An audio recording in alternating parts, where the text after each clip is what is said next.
Bringing hope the world over. Hope Channel.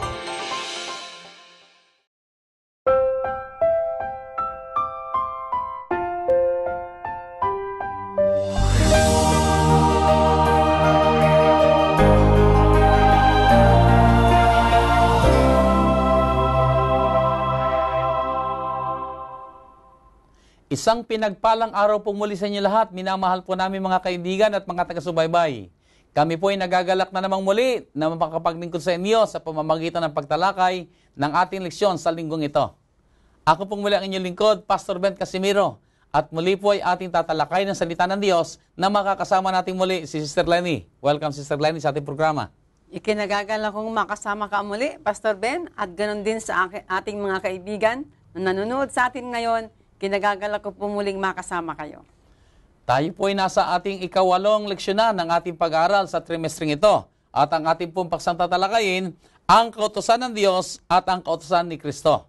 Sa leksyong ito, minamahal ng mga kaibigan, ay atin pong matututunan na ang kautusan ng Diyos ay ang hindi nagbabagong kautusan ng pag-ibig. At ito ang banal na pamantayan kung saan susukatin ang ating naipahayag na pag-ibig sa Diyos at pag-ibig na naipahayag sa ating kapwa. Gayun din naman po, ating matututunan kung paano natin iibigin ang Diyos at iibigin ang ating kapwa. Lagi din po ng ating pag-aaral sa buong salinggong ito na makilala natin ang kautusan ng Diyos sa kanyang kabuuan na ito'y nakabase sa prinsipyo ng pag-ibig. Panghawakan po natin ang kaalaman na si Jesus ay ang ating tagapagligtas at siya rin ang ating hukom. At ilarawan ang pag-ibig sa Diyos at sa kapwa sa lahat ng aspeto ng ating buhay.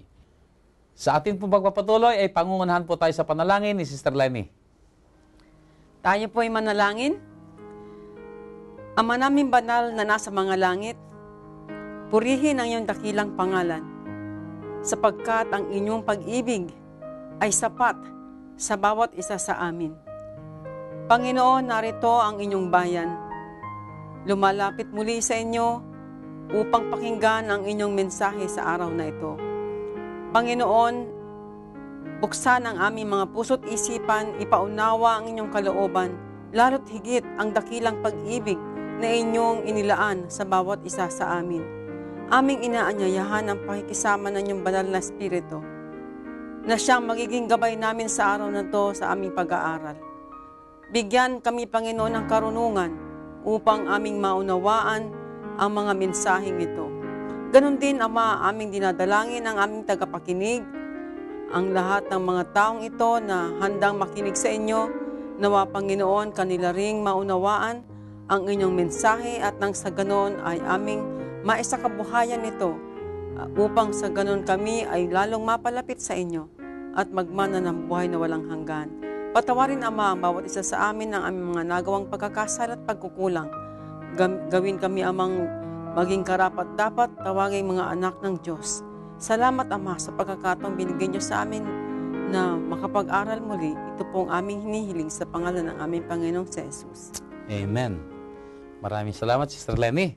Napakaganda marahil na sa pasimulan din natin ang ating pag-aaral na tunghayan natin ang ating talatang sa uluhin, sa Aklat ng Juan, Kapitulo 15, sa talatang 10, ganitong wika. Kung tinutupad ninyo ang aking mga utos, ay magsisipanahan kayo sa aking pag-ibig, gaya ng aking pagtupad sa mga utos ng aking Ama, at ako'y nanatili sa kaniyang pag-ibig. Napakaganda ng ating pag-aaral, na talagang ito ay nakataong mabuti sa ating sa pag-ibig. At dito susukatin din ang ating pag-ibig kung gaano tayo nagmamahal sa ating kapwa at sa ating Diyos. Sa ating leksyon sa linggong ito ay paano mo nakita ang pagkakaiba ng kautusan ng Diyos at ng kautusan ni Kristo at anong kaugnayan nila sa isa't isa? Bagitin muna natin ang kautusan ng Diyos. Ang Diyos bilang siyang ulo ng sansinukob. Siya ay nagbigay ng mga kautusan sa kanyang mga nilalang. Sapagkat nais niya na tayo ay manatili sa kanyang pag-ibig, lalo tayong magpakalapit-lapit sa kanya. Ang relasyon natin ay manatili. Ang kanyang pag-ibig ay ibinigay sa tao, sapagkat alam niya ang tao ay madaling mawaglit. Siya ay Diyos ng pag-ibig, Diyos din siya ng kautusan, ng kaayusan. Kaya ibinigay niya ang kanyang kautusan. Nais niya na tayo ay mabuhay, na kasang-ayon sa kanyang kalooban, upang manatili ang ating malapit na pagsasamahan bilang ama at anak. Ganon din naman nung ang Panginoong Jesus ay nagkatawang tao. Makita natin ay siya nabuhay na may ganap na pagsunod sa utos ng kanyang ama at malapit na relasyon sa kanyang ama. Doon natin nakita ngayon, napakagandang halimbawa, no? Natutularan natin na napakalapit talaga niya sa ama. At nandoon yung ganap na pagpapasakop, ganap na pagsunod, at yung kagalakan niya na gawin ang kalooban ng ama. At kung pag-aaralan natin ang naging buhay ng Panginoong si Jesus, simula pa ng kanyang siya ay nagtuturo sa mga tao, lahat ng kanyang pananaw tungkol sa kautusan, ang lahat ng iyon ay kasang-ayon sa kautusan ng Diyos. Maiba pala ako, nakaligtaan ko kanina, sa kautusan ng Diyos, kasama na doon ang 10 utos. Ano? At ang buhay ng Panginoong Jesus ay nakaayon lahat sa kautusan ng kanyang ama. At siya ay nanatili sa ganoong kalagayan hanggang sa siya ay naroon na sa mga pakikitungo, mga struggles niya, sa mga pagsubok. At kaya nga, nasabi nga sa banal na kasulatan, siya ay nalantad sa lahat ng uri ng pagsubok, pero siya ay nagtagumpay. Sabi nga sa Hebreo 4:5, bagamat siya ay sinubok, hindi siya nasumpungan kailanman na nagkasala. Ibig sabihin, nakapasa siya sa pagsubok ng pagsunod. Ang kautusan ng Diyos o 10 utos ay tinatawag na ultimong kautusan o ultimate law. Samantalang ang tinutukoy naman dito na kautusan ni Kristo ay siyang ginamit ni Kristo upang ang tao ay kanyang madala sa kaligtasan, upang abutin ang tao. Siguro, Pastor Ben, basahin natin sa Mateo 22, 37 at 38. Narito ang kautusan ni Kristo. Okay. 22, talatang 37, babasahin ko na hanggang 39. Okay. At sinabi sa kanya, iibigin mo ang Panginoon mo Diyos ng buong puso mo, at ng buong kaluluwa mo, at ng buong pag-iisip mo. Ito ang dakila at pangunang utos. At ang pangalawang katulad ay ito, iibigin mo ang iyong kapwa na gaya ng iyong sarili. Ang kautusan ni Kristo ay buod ng kautusan ng Diyos. Hindi sila magkaiba. Kanya lamang ibinigay ang buod, sapagkat ang kautusan ng Diyos ay tungkol sa pag-ibig sa Diyos at pag-ibig sa kapwa. Ang kautusan ni Kristo ay ito rin ang kanyang binanggit. Marami nagsasabi na dalawa na lang daw ang kautusan, na ito na yung kautusan ni Kristo, no? Pero kapag sinabi natin na dalawa na lamang, wala na yung 10, ito'y mapanganib. At walang sinabing ganun sa banal na kasulatan. At mapanganib talaga ang paniniwalang ito, sapagkat kapag ka sinabi mong wala na ang 10, dalawa na lamang, wala kang gabay. Ito ay magdadala sa iyo ng mga turo ng tao. Sapagkat una mong tanong, paano mo ipapahayag ang pag-ibig sa Diyos? Kapag hindi mo alam ang kalooban ng Panginoon, ang paraang ibinigay ng Diyos kung paano ipahayag ang pag-ibig sa Diyos, papasok dito yung mga katuruan ng tao at tradisyon. Paano ko nga naman ipapahayag ang pag-ibig ko sa Diyos? Siguro kahit anong araw, pwede ko nang sambahin siya. Siguro kahit anong gawin ko sa araw ng pagsamba, ay maaari naman basta ako'y pupunta sa simbahan. Dito napapasok ang iba't ibang aral. Kaya napakahalaga na ating titingnan ang kautusan ni Kristo na may pagsang-ayon sa kautusan ng Diyos. Kaya nga, kung ang kalooban ng Diyos ay turuan tayo magmahal sa Kanya, pero hindi tayo pinabayaang bahala na kayo kung paano niyo ako mamahalin. Siya rin na nagtakda ng mga pamamaraan kung paano natin siya mamahalin, at ito nga sa pamamagitan ng Kanyang kautusan. Isa pa, Pastor Ben, pag sinabi nating buod, hindi nangangahulugan na baliwala na yung kung saan hinango ang buod na yon. Halimbawa, ako'y pumupunta sa mga komperensya, no? Mamimili ako kung anong mga research ang aking papakinggan. paano ko pipiliin? Titingnan ko muna yung buod ng kanilang research o ng papel nila na kanilang sasalitain. Kapag nakita ko, wow, ang ganda ng kanyang paksa. Ang aking pakiramdam, ako'y natutulak na pumunta sa presentasyon na yon sapagkat nakita ko sa buod na maganda ang kanyang paksa. Ganon din naman, kapag nabasa natin ang kautusan ni Kristo, ito ang magdadala sa atin upang ating alamin ano ba talaga ang kalooban ng ating Panginoong Diyos. Ito'y nangyayari rin, Sister Lenny, doon sa mga karanasan ba kami na may mga taong nanood ng magandang pelikula, pagkatapos ikukwento nila yung buod, ay nagaganyak ngayon yung mga kinukwentuhan na, ay, ang ganda pala, mapanood nga rin natin. Ano? Pero yung buod na sinasabi mo, yun yung nag-uudyok ngayon, hindi para baliwalain yon, kundi para puntahan ngayon. Kaya ang kautusan ni Kristo ay hindi kailanman pinanukala maging kahalili sa kautusan ng Diyos. Sa halip, ito'y encouragement. At ito'y mga pag-akay upang dalhin tayo sa mas malawak na pag-ibig ng Diyos na ito ngayong pag-aaral ng kanyang kautusan. So, napakaganda, Sister Lenny. Sa ating pag-aaral, ay ipagpatuloy natin. Kung ating paghahambingin ang aklat ng Mateo sa Kapitulo 19, talatang 16 hanggang 22, at itong Mateo 22, 34 hanggang 40, ano sinasabi ng mga talatang ito tungkol sa ating Panginoon Hesus at sa 10 utos? Ating tunghayan ang istorya na to sa Mateo 19, 16 hanggang 22, ito yung istorya ng mayamang batang pinuno. Rich young ruler. Siya ay lumapit sa Panginoong Jesus. At kanyang tinanong, paano ako magmamana ng buhay na walang hanggan? O anong kailangan kong gawin upang ako ay pumasok sa kaharian ng langit? Tama, ano ang kanyang gagawin? Ano ang sagot ng ating Panginoon? Sundin mo ang mga utos. At pagkatapos niyang sabihin yung sundin ang mga utos, kanyang inisa-isa ang mga kautusan. 5 sa 10 utos ang kanyang nabanggit. No? Sa ganitong istorya, may mga nagtatanong, bakit kaya itong lalaking ito na nais magmana ng buhay na walang hanggan, nais makarating sa langit, nung magtanong kung anong kanyang gagawin, ang sagot ng Panginoon ay sundin ang mga utos. Subalit nung kanyang sinagot, pawang mga pag-ibig sa kapwa lamang ang kanyang binanggit. Huwag kang papatay, huwag kang magnanakaw. Di ba? Binanggit doon yung mga 5. Bakit kaya? Tungkol lamang sa pag-ibig sa kapwa.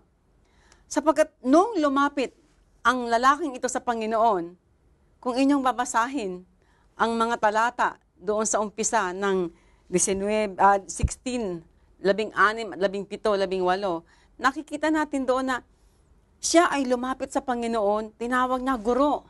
Kinilala niya ang Panginoon. Nabasa ng Panginoon, siya ay may ganap na pananampalataya. Sinananampalataya sa ating Panginoon at nandoon na yung kanyang pag-ibig sa Diyos na sumunod sa Kanya. At saka nagnanasa siyang maligtas. So nabasa na ng Panginoon na may pananampalataya ang lalaking ito. Dangan nga lamang, hindi sapat ang ebidensya ng kanyang pananampalataya. Nagkukulang siya sa kanyang pakikitungo sa kapwa. Kaya nung sabi ng Panginoon, nung pagkatapos, sabi ng lalaki, nagawa ko na yan. Sabalit anong sinabi ng Panginoon? Kung nais mong magpakasakdal, ay humayo ka at ipagbili mo ang iyong mga ari-arian. Na dito'y parang ipinapahiwatig natin Panginoon, no? Na yan ay makakatulong upang mas maraming mga tao madala pa sa paanan ng Panginoon. Pero sa puntong yon ay alam natin ang lalaking mayaman nito ay lumayo na lupaypay sapagkat mayroon siyang malaking kayamanan. At hindi niya basta kayang bitiwan yon. Ibig sabihin ay mas higit ang kanyang pagmamahal doon sa kanyang kayamanan kaysa magamit yon sa kapakanan at kaligtasan ng kanyang kapwa.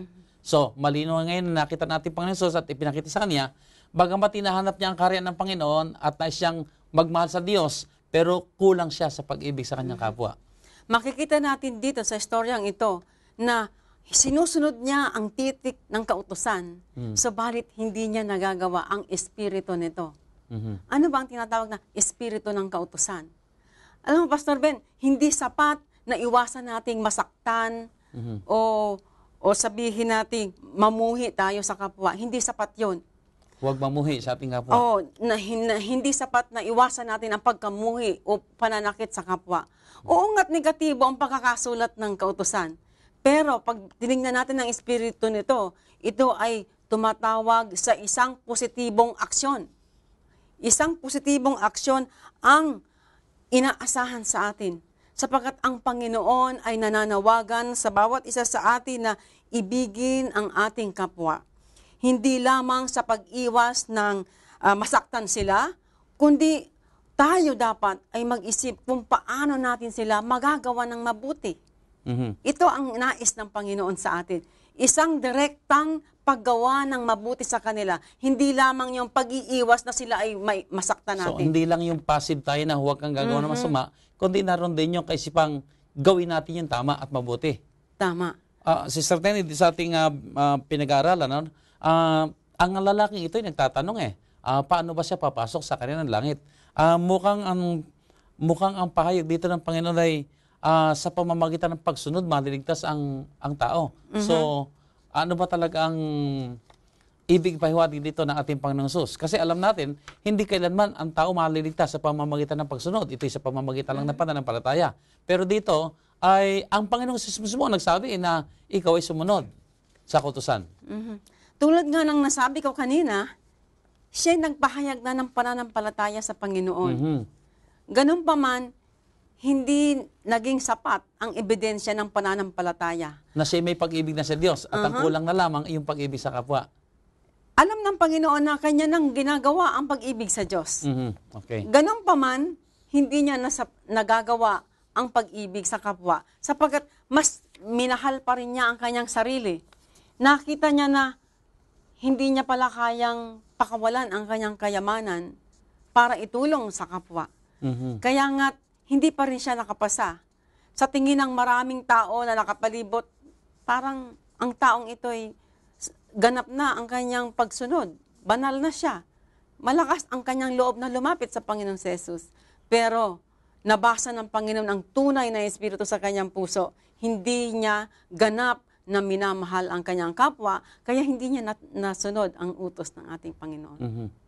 So malungkot na pangyayari yung tayo ay nagnanais pumasok sa Karyan ng Langit, pero kulang tayo sa pag-ibig sa ating Panginoon, ay talagang ipanalangin natin na tayo lumago pa sa pag-ibig sa Panginoon, at itong pag-ibig natin mahayag sa pamamagitan ng ating pagmamahal sa Diyos, sa pagsunod sa kanyang mga kautusan, at pagmamahal sa ating kapwa, sa pagganap ng mga kautusang tumutukoy kung paano mamahalin ating kapwa. Higit pa rin niyang mahal ang kanyang sarili kaysa kanyang kapwa. Ayaw niyang mawala ang kanyang kayamanan. Ngayon, dumako tayo sa pangalawang kwento na iyong binanggit na teksto, yung nasa Mateo 22:34 hanggang 40. Ito naman ay tungkol doon sa isang lalaking tagapagtanggol ng yung kautusan. Ito yung lawyer na tinatawag na lumapit din siya sa Panginoon. Marahil, marami nagsasabi na itong taong ito ay sinusuri lamang ang ating Panginoong Jesus upang hanapan siya ng butas. Pero nakita ng Panginoon na meron din namang pagkataimtim ang kanyang pagtatanong. Ang tanong niya ay, ano ang pinakadakila sa mga utos? Maganda siguro basahin natin ito sa aklat na Mateo 22, talatang 34 hanggang 40 para makita natin ang kabuuan ng daloy ng kanilang pag-uusap. Aking babasahin. Datapwat ng marinig ng mga Pariseo na kanyang napatahimik ang mga Saduseo, ay nangagkatipon sila. At isa sa kanila, na tagapagtanggol ng kautusan, ay tinanong siya ng isang tanong upang siya tuksohin. Guro, alin baga ang dakila ang utos sa kautusan? At sinabi sa kanya, iibigin mo ang Panginoon mong Diyos ng buong puso mo, at ng buong kaluluwa mo, at ng buong pag-iisip mo. Ito ang dakila at pangunang utos. At ang pangalawang katulad ay ito, iibigin mo ang iyong kapwa na gaya ng iyong sarili. Sa dalawang utos na ito ay nauuwi ang buong kautusan at ang mga propeta. So nakita natin dito, kanyang ibinigay ang mga utos, ang pag-ibig sa Diyos at ang pag-ibig sa kapwa. At alam ng mga Pariseo at Eskriba na nakapalibot noon na ito ay nakabase sa Levitico 19. Mhm. Kapag binalik-aralan natin ang Levitico 19, ito ay isang bahagi ng kasulatan, kapitulo ng kasulatan, na kung saan naroon ang iba't ibang batas ng Biblia. Mhm. Naroon ang moral, ang sibil, at ang seremonyal. So makikita natin doon na ang Panginoong Jesus ay hindi nagkamali sa kanyang pagsagot. Tinukoy niya ang lahat ng kautusan, lahat ng iyon ay nauuwi sa dalawang utos lamang na yon. Ang pag-ibig sa Diyos At at pag-ibig, ang pag-ibig sa kapwa. sa kapwa. Kaya kung titingnan natin, Pastor Ben, ang dalawang istoryang ito, Oh. doon sa mayamang lalaki at itong tagapagtanggol ng kautusan, ang talagang tinutukoy ng Panginoon dito ay ang aral tungkol sa kautusan. Mhm. Kanyang binigyang diin kung ano talaga ang dapat na pagkaunawa sa kautusan. Oh. At kanyang ipinakita ang kahalagahan ng kautusan sa buhay ng isang mananampalataya, na hindi ito dapat baliwalain sapagkat ito ang magdadala sa atin sa tamang relasyon sa Diyos, sa biyaya na siyang magliligtas sa atin. Ngayon, Ibig sabihin nito, Sister Lenny, kung babalikan natin yung kwento, no? Doon sa kwento ng young rich ruler, ay inisa-isa niya yung mga kautusan. Naging specific siya sa pagbangkit na yun ng mga inisa-isang yun ay nakapaloob sa Ten Commandments. Samantalang dito naman sa tagapagtanggol ng kautusan o yung lawyer, ay kanyang ipinakita naman dito yung buod ng kautusan. Kaya makikita natin dito, siya ay nagpapalipat-lipat lamang mula sa specific at ginawa niyang buod, naging general, pero iisang tinutukoy niya.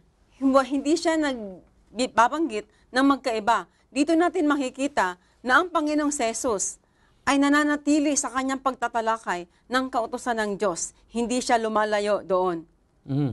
At ang ginawa ng ating Panginoon Jesus na kanyang binabanggit nga na ang kautusan ni Kristo ay nagpapakitang hindi niya binaliwala ang kanyang binuod na kautusan. Manaka pa ang kanyang panukala rito sa pamamagitan ng pagkabuod niya ng kautusan ay maakay ang tao na bumalik doon sa kautusan ng Diyos sa kabuuan. Okay, Sister Lenny, sa ating talatang saluhin sa Juan 15 talatang 10, ano ang panuntunan ng pag-ibig o rules of love ang ating matutunan mula dito? Siguro, Pastor Ben, basahin natin muli yung ating talatang sauluhin, 1:15. Ganito ang wika. Kung tinutupad ninyo ang aking mga utos, ay magsisipanahan kayo sa aking pag-ibig, gaya ng aking pagtupad sa mga utos ng aking Ama, at ako'y nanatili sa kanyang pag-ibig. Malinaw na ang pag-ibig ng Diyos sa tao ay tiyak kapag tayo ay nagsisitupad ng kanyang mga utos. Ibig sabihin talagang madadama mo, makikita mo talaga ang pag-ibig ng Diyos, samantalang ikaw ay gumaganap ng kanyang mga kautusan. Ang kautusan ay masasabi nating batas ng pag-ibig. Mhm. Alam natin, nabanggit na natin kanina, pag-ibig sa Diyos at pag-ibig sa tao. Tingnan natin ang ating 10 utos, no? Pag ating tinignan ng 10 utos, unang 4 na kautusan ay naroon ang Pag-ibig sa Diyos. pag-ibig sa Diyos. So ito ngayon ang binabanggit na ang kautusan ng pag-ibig. Kahit ang pag-ibig ay may mga utos. Kaya yung sinasabing ibigin ng Diyos, ibigin ng kapwa, ay tunghayan natin. Paano mo ibigin ng Diyos at paano mo ibigin ng kapwa dahil ang mga pag-ibig nito ay may mga kautusan.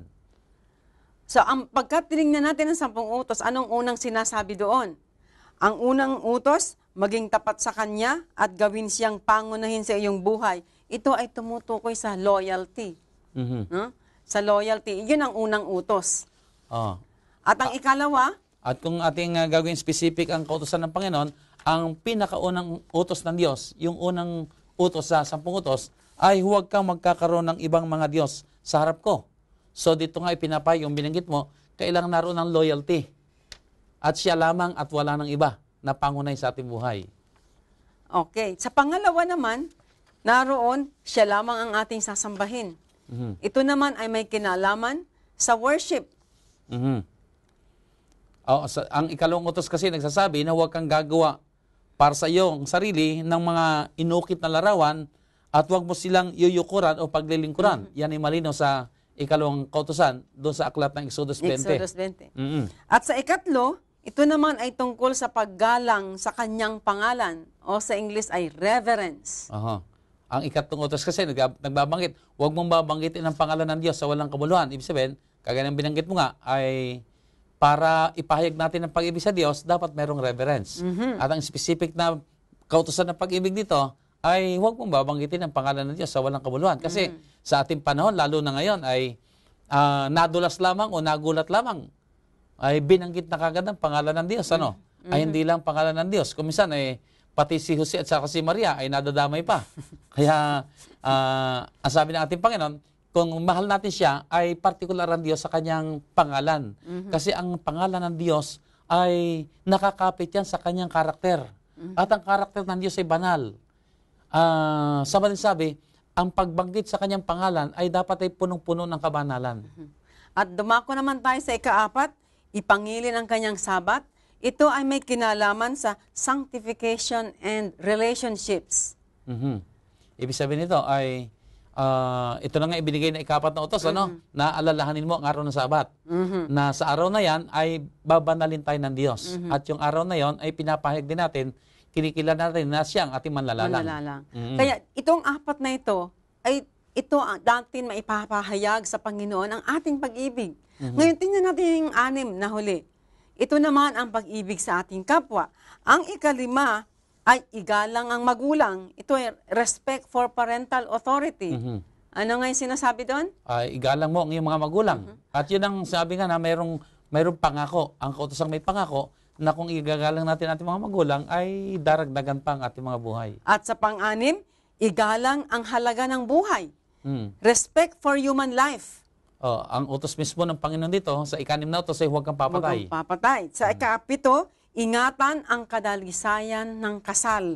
Huwag mangangalo niya. Purity in relationships. At sa ika-8, maging tapat sa kapwa or honesty. So, huwag magnanakaw. Ang sabi ng ating banal na kasulatan.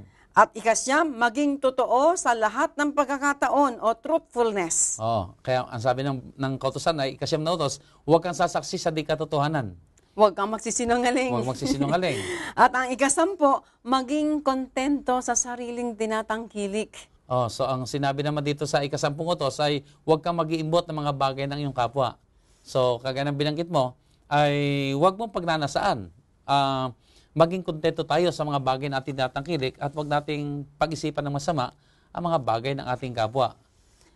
Hindi nangangahulugan na sa tekstong ito, sa Juan 15:10, na kapag tinupad mo ang mga utos, ay may kondisyon ito para mahalin ka ng Diyos. Hindi kondisyon. Ipinakikita lamang dito na kapag tayo ay sumusunod, tayo ay mananatili sa kanyang pag-ibig. Mahal na tayo niya noon pa mang umpisa. Tama yan. Ang pag-ibig ng Diyos para sa banal o sa makasalanan, lahat pangkalahatan. Pero paano tayo mananatili sa kanyang pag-ibig? Tutuparin natin ang kanyang mga utos. Tama yung sinabi mo kanina kasi may binanggit na sa banal na kasulatan, Sister Lenny, na nung tayo mga kaaway pa, minahal na niya tayo. Ay di lalo tigit ngayon na tayo mananampalataya. Na alam niyang tayo nakikipagpunyagi. Na alam niyang tayo nagsisikap din. So lalo niya tayong tutulungan upang kung pagkagayon, ay makaganap tayo ng kanyang kalooban. Pero kagaya ng binanggit mo na nga, yung pagtugon natin sa kanyang pag-ibig, ito yung pananatili sa kanya. Kasi mahal tayo ng Diyos. Pero kung tayo naman yung lumalayo, ayaw natin kilalanin ng kanyang pagmamahal, at masama pa ang pag-iisip natin sa kanya, ay mawawala tayo sa kanyang pag-ibig. Hindi nangangahulugang nawala ang pag-ibig ng Diyos sa atin. Subalit tayo ang nawalan na hindi natin madama yung pag-ibig ng Diyos dahil tayo lumalayo. Pero ang paglayo natin hindi nangangahulugang nawala ang pag-ibig ng Diyos. Katunayan, hinahabol tayo ng kanyang pag-ibig upang kung magkagayon, makilos ang ating puso at tayo bumalik sa kanya at magpasakop sa kanya. Napakaganda. Sister Lenny, sa aklat ng Juan, Kapitulo 13, talatang 34 hanggang 35, ay sinabi ng Panginoong Hesus na isang bagong utos ang sa inyo'y ibinibigay ko. Anong ibig niya sabihin ng bagong utos na kanyang ibinigay?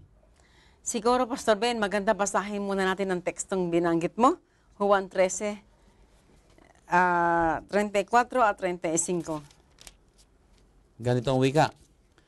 Isang bagong utos ang sa inyo'y ibinibigay ko, na kayo'y mangag-ibigan sa isa't isa, na kung paanong iniibig ko kayo, ay mangag-ibigan naman kayo sa isa't isa.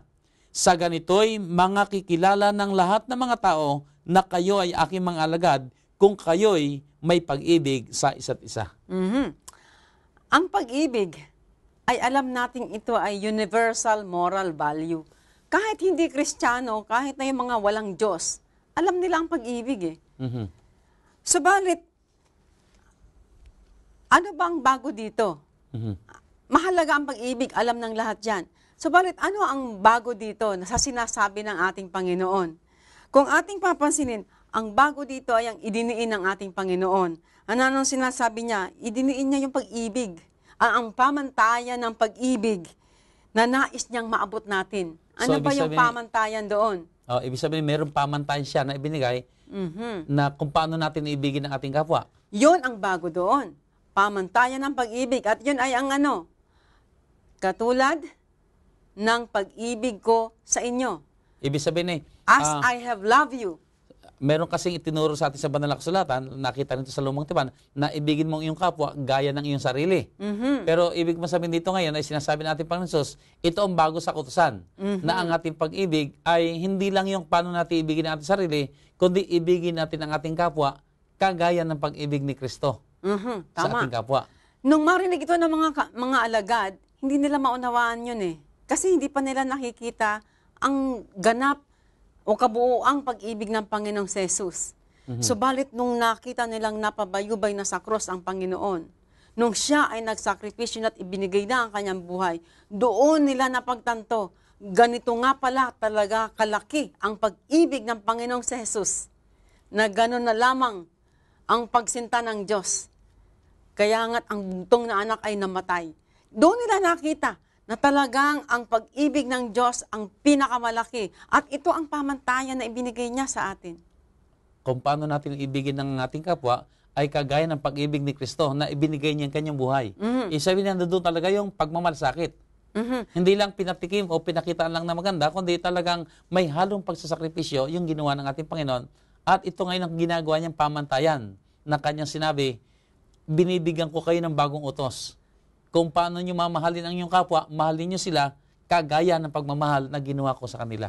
Kaya kung ating titingnan, bakit nga ba ginamit na pamantayan ang pag-ibig ng Diyos? Ano bang klase ang pag-ibig na yun ng Diyos? Kung ating papansinin, ibinigay niya ang buhay. Ibig sabihin, it was a selfless love o sacrificial love. Mas minahal niya ang kapwa kaysa sa kanyang sarili. Iba ito doon sa una, ibigin ang kapwa katulad ng pag-ibig sa sarili. Pero ito ngayon ay higit mong ibigin ang kapwa kaysa sa iyong sarili. Mabigat ano? Mabigat. At saka meron din ako nadinig kasi na ang sabi nila, paano ka iibig sa iyong kapwa nang higit sa kakayahan mong ibigin ang iyong sarili? Ay ang kakayahan mo na magmahal ay sang-ayon lamang sa pagmamahal mo sa iyong sarili. So paano natin ito pagtutugmain? So siguro makita natin dito na ito yung pamantayan ngayon sinasabi natin Panginoon na hindi tayo makontento lamang na iibigin ang ating kapwa na kagaya ng pagmamahal lang natin sa ating sarili. Kundi magkaroon tayo ng pagtingin kay Kristo na yayamang binabanggit na ito na yung kanyang bagong utos, ang ating pagmamahal ay kagaya ng pagmamahal ni Kristo na tayo maging handa na magbigay ng ating buhay alang-alang sa kapakanan ng ating kapwa. Sa isang banda, Pastor Ben, may problema rin kasi kapag ang pamantayan natin ay yung pag-ibig sa sarili. Kasi ito ang nagdadala sa atin ng isang masakim na pag-ibig. Eh wala rin naman ako, so wala ka rin. Tama Hindi yan. mapagparaya. Kasi sapagkat ang pamantayan ng Diyos na pag-ibig, ito yung mapagparaya. Di baling wala ako, basta meron ka. Ganon yun Yun ang pamantayang nais niyang maabot natin. Pero kapag tulad ng pag-ibig sa sarili, ay kung mababa yung pag-ibig mo sa sarili mo, mababa din. Mababa din ang pag-ibig mo sa iyong kapwa. Pero kung tumingin tayo kay Kristo, higit dun sa pag-ibig na kaya nating ibigin ng ating sarili, magagawa natin dahil alam natin si Kristo ngayon ang gumagawa sa atin at alam natin mataas ang pamantayan ni Kristo, kaya iibigin natin ating kapwa, hindi sang-ayon sa ating kakayang mahalin ng sarili, kundi sang-ayon sa pag-ibig ni Kristo sa ating kapwa. Dapat natin kilalanin, Pastor Ben, na ito talagang hindi ganong kadali. Mhm. Ganun pa man, hindi kailanman magbibigay ng utos ang ating Panginoon na hindi natin kayang gawin. Tama yan. Ang Panginoon ay nagbigay ng utos, pero siya rin naman ang magbibigay sa atin ng kapangyarihan para ito'y magawa. Naniniwala ako ang kanyang biyaya ay sapat. Siya rin ang magbibigay sa atin ng kapangyarihan para ito'y magawa. Ako'y nagkikipagbuno rin sa ganito, tayo'y tao rin, pero ako'y nananalangin na ito'y maabot. Okay, salamat sa Panginoon. At marahil, ganito rin ang ating karanasan ng ating mga taga-subaybay. At nais kong magkaroon tayo ng isang pagbubulay-bulay sa ating pag-aaral na ito. Paano tayo magkakaroon ng ganitong uri ng pag-ibig? Handa ba tayong magsakripisyo ng kagaya ng ginawa ni Kristo, alang-alang sa pagmamahal natin sa ating kapwa? So, ito marahil lang isang napakagandang punto ng ating leksyon sa linggong ito na idalangin natin. Kagaya nga na sinabi ni Sister Lenny, siya man ay nakikipagpunyagi rin. Pero maganda yung ating mitiin, sa biyaya ng Panginoon, tayo po ay may pag-asa na magagawa natin sapagkat ang Diyos din ang magpapalakas sa atin. Pagpatuloy natin ating pag-aaral, paano nakitungo si Pablo sa iba't ibang mga tao upang maipahayag niya ang Ebanghelyo? Napakaganda ng mga naging halimbawa ni Apostol Pablo. Siguro, Pastor Ben, maganda basahin natin ang talatang ito. 1 Corinto 9:19 hanggang 23. Sapagkat bagaman ako ay malaya sa lahat ng mga tao, ay napaalipin ako sa lahat upang ako'y makahikayat ng lalong marami. At sa mga Hudyo, ako'y nag-aring tulad sa Hudyo upang mahikayat ko ang mga Hudyo. Sa mga nasa ilalim ng kautusan ay gaya ng nasa ilalim ng kautusan. Bagaman wala ako sa ilalim ng kautusan upang mahikayat ang mga nasa ilalim ng kautusan. Sa mga walang kautusan ay tulad sa walang kautusan. Bagamat hindi ako walang kautusan sa Diyos, kundi nasa ilalim ng kautusan ni Kristo, upang mahikayat ko ang mga walang kautusan. Sa mga mahina, ako'y nag-aring mahina, upang mahikayat ko ang mahihina. Sa lahat ng mga bagay ay nakibagay ako sa lahat ng mga tao, upang sa lahat ng mga paraan ay mailigtas ko ang ilan. Alam mo, Pastor Ben, si Apostol Pablo ang isa sa pinakahinahangaan kong lalaki sa Bagong Tipan. Dahil nakita ko talaga sa kanya yung kasigasigan sa pangangaral. Makikita natin sa mga talatang iyong binasa, ang kanyang ganap na pag-ibig sa pangangaral, na pat handa siyang isakripisyo ang sarili niyang comfort o... At saka yung mga preferences niya. Para Hindi lang siya particular sa kakarangalan o yung, ito ako Hindi. Ang lahat ay kaya niyang gawin sa tindi ng pagmamahal niya sa kanyang kapwa para lamang matulungan ang kapwa niya at madala sa Panginoon. Ginawa niyang makiayon sa mga iba't ibang kultura at pamumuhay para lang sila'y maabot sa kanilang level, sa kanilang antas, at sila ay dalhin sa pagkakilala sa ating Panginoon. Napakaganda, di ba? Totoo yan. Napakagandang halimbawa. Nung siya ay naroon sa mga Hudyo, siya ay alam nating Hudyo rin, di ba? Siya'y nabuhay na parang Hudyo, na bagamat alam niyang yung ibang mga aral nila ay hindi na dapat gawin ng isang Kristiyano. Kagaya ng mga ceremonialist na yan, yung mga kautusan ni Moses, alam na niya na yun ay lumipas na at nagkaroon na ng kaganapan kay Kristo. Pero alam mo, nabasa ko rin nga sa banal na kasulatan, sa panahon ding ito, siya rin na nag-utos na, Timoteo, magpatuloy ka na. Ibig sabihin, kasi alam natin, sa mga Hudyo, ay particular sila sa mga pagtutuli. Ay bagamat alam ni Pablo na hindi na yun kailangan, pero alang-alang sa mga maraming mga hindi pa converted na mga Hudyo para madala sa Kristyanismo, ay umayon sila. At yun nga yung binabanggit na sa mga Hudyo, ay kumilos lang para mga Hudyo. Kung sa mga alipin naman, ay di nagmistula rin siya o kumilos din siya na para bang kasi pag-aari rin ng ilang mga tao. Upang kung magkagayon, maipakita niya paano mabuhay bilang isang tagasunod ng ating Panginoon. Madala sila sa Ebanghelyo. Itong mga tekstong ito na ginamit itong mga nabasa natin sa aklat ni Apostol Pablo, ito ang ginagamit ng maraming mangangaral sa tinatawag nating contextualization, no? Kung paano tayo mangangaral sa iba't ibang kultura. Ganun pa man, bagamat ginagawa ito at ginawa ito ni Apostol Pablo, may dapat tayong tandaang prinsipyo. Si Pablo ay nakiayon sa lahat ng mga tao, pero siya ay naging maingat na nanatili sa pagsunod sa kautusan ng Diyos. Ang kanyang kagustuhan na makita ang mga tao na ligtas ay hindi nagpahintulot sa kanya na ikompromiso ang kautusan ng Diyos. No? Maaari niyang sang-ayunan ang mga kautusan ng kultura hanggang ang mga ito ay hindi laban o sasalungat sa kautusan ng Diyos. Napakaganda. Basta't ang prinsipyo ng Diyos ay hindi nasasalungat, pwede. Oo. Alam mo, minabasa akong magandang magandang mga quotation. Ang sabi, when it comes to principle, stand like a rock. But when it comes to taste or preferences, I swim with the current. Maganda rin yun.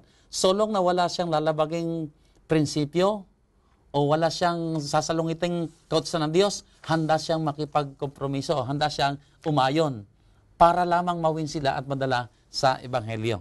Ipagpatuloy natin sa Sir Lenny sa ating pag-aaral. Sa aklat ng Galacia Kapitulo 6, sa anong paraan, sa ayon kay Apostol Pablo, matutupad natin ang utos ni Kristo? Yan, maganda. Basahin natin, Pastor Ben, sa Galacia 6, 1 hanggang 5. Sa palagay ko, napakalinaw na dito ang kasagutan sa iyong tanong. Galacia 1 hanggang 5. Ganito ang wika. Mga kapatid, kung ang sino man ay masumpungan sa anumang pagsuway, kayo mga sa Espiritu, ay inyong papanumbalikin ang gayon sa Espiritu ng kahinhinan, na iyong pagwariin ang iyong sarili, baka ikaw naman ay matukso. Mangagdalahan kayo ng mga pasanin ng isa't isa, at tuparin ninyong gayon ang kautusan ni Kristo. Sapagkat kung ang sino man ay nag-aakala na siya'y may kabuluhan, bagaman siya ay walang kabuluhan, ang kanyang sarili ang dinadayan niya. Ngunit siya sa atin ng bawat isa ang kanyang sariling gawa, at kung magkagayon ay magkakaroon siya ng kaniyang kapurihan tungkol sa kaniyang sarili lamang at hindi tungkol sa kapwa. Sapagkat ang bawat tao ay magpapasan ng kanyang sariling pasan. Maganda, Pastor Ben, basahin natin sa Santiago 2:12. Ganito ang wika sa talatang 12. Gayon ang inyong salitain at gayon ang inyong gawin, na gaya ng mga taong huhukuman sa pamamagitan ng kautusan ng kalayaan. Makikita natin dyan, di ba? Ang pamantayan ng paghuhukom ay ano? Ang kautusan. Ang kautusan. Napakalaki ang bahaging gagampanan ng kautusan. Ngayon, sino naman ang hukom? Pakibasa, Pastor Ben, sa 2 Corinto 5:10. Sapagkat tayong lahat ay kinakailangan mahayag sa harapan ng hukuman ni Kristo upang tumanggap ang bawat isa ng mga bagay na ginawa sa pamamagitan ng katawan ayon sa ginawa niya, maging mabuti o masama. So ngayon, sino ang hukom? Ang Panginoong Hesukristo, di ba? Alam mo, Pastor Ben, napakagandang tingnan na si Panginoong Jesus ang ating hukom. Kung titingnan natin, ito ay isang paglalarawan ng kahabagan ng Diyos. Sapagkat ang Panginoong Jesus ay nagkatawang tao. Alam niya ang kalagayan ng isang tao. Kaya alam natin na kapag siya ay naghukom, wala siyang papanigan. Sapagkat siya ay parang magiging patas. Siya ay bahagi ng kadyusan, siya rin naman ay nagkatawang tao, magiging patas siya. Sa totoo nga, sinabi pa niya na hindi siya ang maghahatol. Kung ating babasahin sa Juan 12:48, ang sabi niya, hindi manggagaling sa kanya ang paghatol, kundi doon sa mga hindi nagsisising makasalanan ang humatol sa kanyang sarili ng kanyang tanggihan ang utos ng Diyos. Sila mismo ang naghatol sa kanilang sarili. Kaya kung ating papansinin, Pastor Ben, tunay na ang panukat sa antas ng ating naging buhay sa panahon ng paghuhukom ay kung paano natin ipinahayag ang ating pag-ibig sa Diyos o sa tao. Ito ay kung paano nasunod natin ang kanyang kautusan. Iyon ang ating kakaharapin sa panahon ng paghuhukom. Ibig mo sabihin, binanggit mo kanina, no? Sinabi ka mo ng ating Panginoon Jesus na maging mga nagkulang sa pag-ibig sa kapwa at pag-ibig sa Diyos, alam nila ang kanilang sarili na sila'y talagang mahuhukuman ng magiging laban sa kanila sapagkat hindi sila gumanap ayon sa panukala ng Panginoon. Sila na ang pumili ng kanilang verdict na tinatawag. Na ang naging basihan sa paghuhukom na yon ay ang kautusan ni Kristo ng kung gaano nila inibigan Diyos at kung paano nila inibigan ang ating kapwa. Ibig sabihin, doon sa napahamak, alam nila, nagkulang sila. At ito rin yung sinasabi sa banal na kasulatan, tinimbang, subalit nasumpungang kulang. So, pero tayo naman ay kung tayo titimbangin, ay idalangin natin masumpungan tayong husto sapagkat si Jesus ang suma sa atin at siya rin ang magpapasagana sa atin ng kanyang pag-ibig upang tayo'y makapaghayag ng lalo pang mayamang pag-ibig sa Diyos at makapagpahayag ng maraming pag-ibig sa ating kapwa. Maraming salamat, Sister Lynn, sa iyong mga naibahaging mga katotohanan. Ngayon po, idadako na tayo sa pagbubuod ng ating leksyon sa linggong ito. Ang bawat aral ng ating Panginoon Hesus, kasama na ang kanyang ibinigay na bagong kautusan, ay ganap na katugma sa kautusan ng Diyos. Pansinin natin na ang kautusan ni Kristo ay hindi nagpawalang bisa sa kautusan ng Diyos. Sa halip, ito'y nagpatibay pa nga sa kautusan ng Diyos na inaakay tayo sa pagsunod dito. Ating pong pansinin na ang ating Panginoon Hesus ay naparito sa sanlibutan upang ipakita sa pamamagitan ng kanyang pagsunod, sa pamamagitan ng kanyang paggawa, sa pamamagitan ng kanyang pagpapahalaga sa kautusan, at ito'y kanyang pinagtibay sa pamamagitan pa ng kanyang mga aral. So nakita po natin kung paano ang ating Panginoon Hesus ay naghahangad ng ating kaligtasan at naghahangad na tayong lahat ay masumpungan, nagmamahal sa Diyos at nagmamahal sa ating kapwa sa pamamagitan din ito ng pagsunod sa kanyang mga kautusan.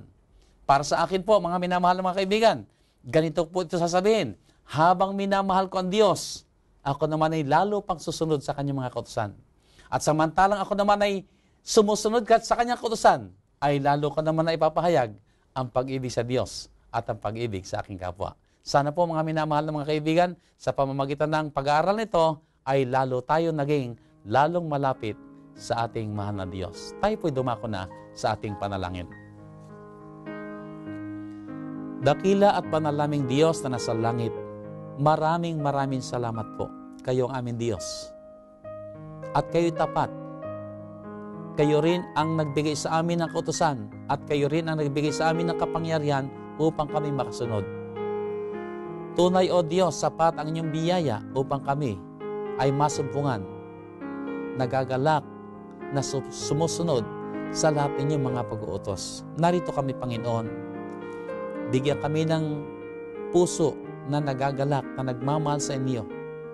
Nagagalak na magpahayag ng aming pagsunod sa inyo. At nawa, Panginoon, sa pamamagitan ng aming mga buhay, maluwalhati ang inyong dakilang pangalan. At ang kami patuloy lamang na maging handa sa inyong malapit ng pagdating. Tangi, Panginoon, muli po namin itinataas sa inyo ang lahat po namin mga taga-subaybay. Saan man sila naroroon, anuman ang kanilang mga pakikipagpunyagi, mangyari lamang, O Diyos, ang inyong mapagpalang kamay ipatong po sa kanila ngayon. Tugunan ang kanilang mga pangangailangan.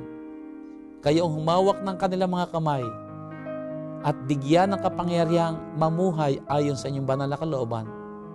Managana kami, Panginoon, sa inyong pag-ibig, sa inyong kagalakan, sa inyong mga pagpapala sa araw-araw. Salamat po, O dakilang Diyos, na inyong pong tinugon ang aming mga dalangin.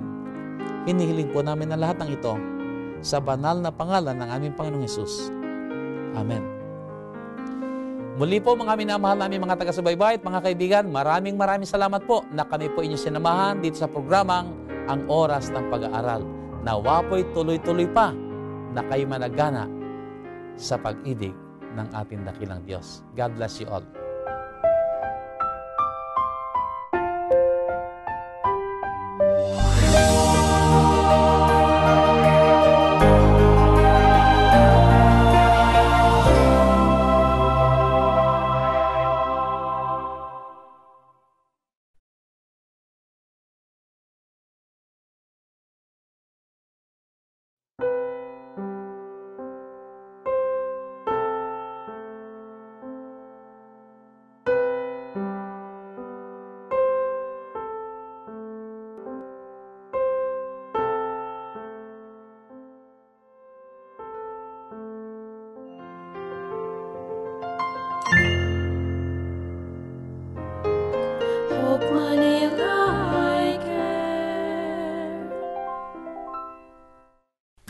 Welcome to the headquarters of the Seventh-day Adventist World Church. Opened in 1989, this building, known as the General Conference, houses 5 separate entities. Please join us as we take an inside look around the building. We start our tour in the Visitors Centre. Here you can view a timeline of our church's history and watch videos on initiatives sponsored by the Seventh-day Adventist Church. Next, we come to The King is Coming by Victor Issa. This sculpture has 10 figures representing different regions of the world. Each figure is made from bronze and weighs about as much as a person of the same size would weigh. The angel represents the guardian angel of the child it is carrying. Each morning, employees gather here in the auditorium for worship. This space seats up to 800 people and is used for meetings, conferences, and video productions. We are now entering the atrium, where many events like concerts are held. Also here is the Reebok Memorial Library, which houses over 14,000 books on a variety of subjects. The Blessed Hope by Nathan Green was unveiled during the General Conference session in Atlanta in 2010. The painting is part of an art gallery called Eden to Eden that church leaders are planning for the headquarters. Finally, this globe lights up to represent each of the 13 divisions and over 130 unions around the world. This is the Hall of History, celebrating the 150 years of the church's history. Adventist Risk Management provides solutions for minimizing risk within the Seventh-day Adventist Church. The Adventist Development and Relief Agency is a humanitarian arm of the Seventh-day Adventist Church, providing emergency relief to communities all around the world. Here we have the North American Division, which represents the church in the United States and Canada.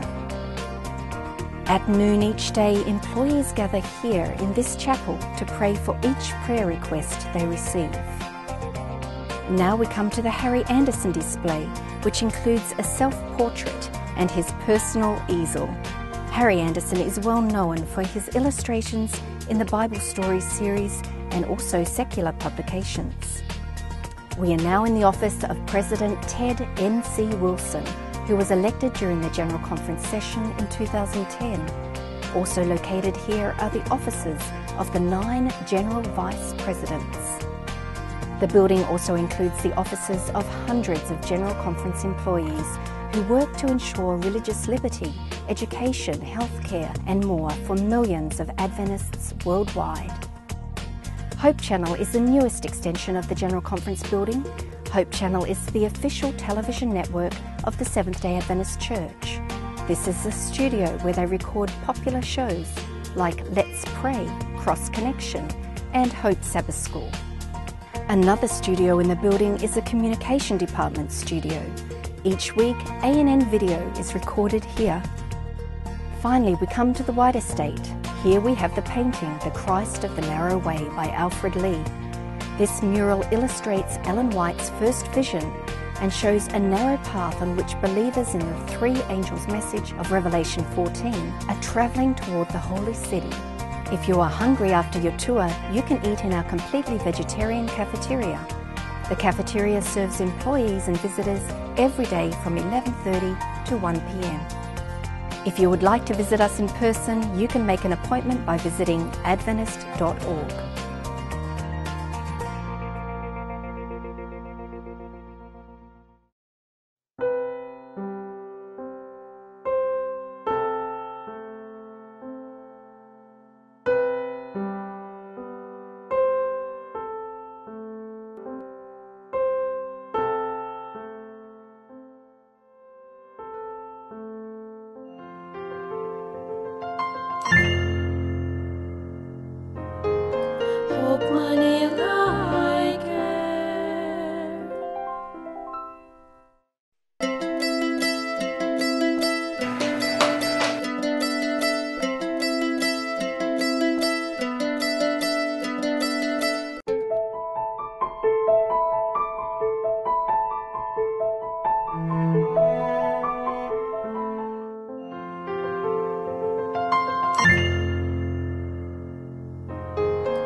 We are people, and we love to get connected.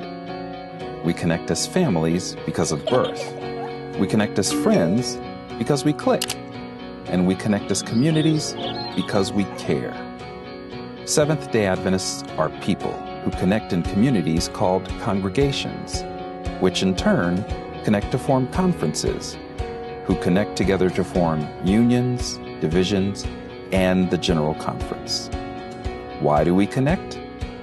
It starts with a connection to the Creator, who invites us on a spiritual journey.